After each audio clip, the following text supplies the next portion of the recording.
Nothing suppressed about this. I'm Jeff Stein with today's Iowa Politics Report.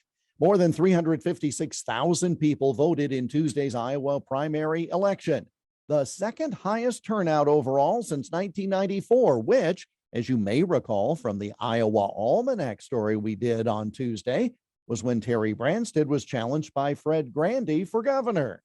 In addition, more than 73,000 Iowans voted earlier this week by absentee ballot. Now, that's either by mail or voting early in person, and that absentee ballot total is the second highest for a primary election ever in state history. Now, on the Republican ballot, there were some interesting state house races, including successful challenges to incumbents and some districts where two incumbents faced one another due to redistricting. And if you were in the 3rd congressional district, you had quite a race. But other than a close state auditors contest, I have to say the Republican ballot was really not all that interesting, certainly not in contrast to the Democrat ballot, which had the marquee race, a three-way contest for the U.S. Senate nomination. And yet, 195,355 Republicans voted, compared with only 156,589 Democrats.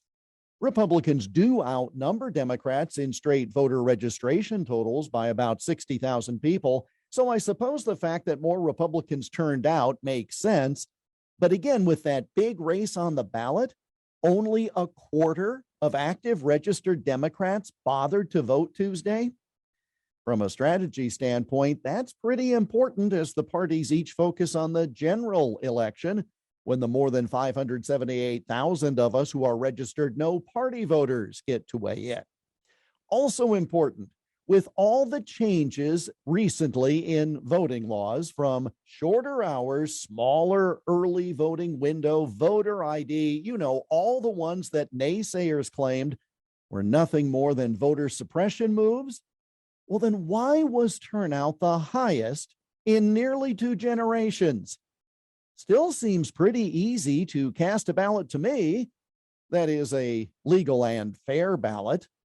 And that's the Iowa Politics Report for Thursday, June 9 on Twitter, Instagram, Getter, Parler, and Truth Social at Iowa Politics. I'm Jeff Stein on News Talk 1540 KXEL.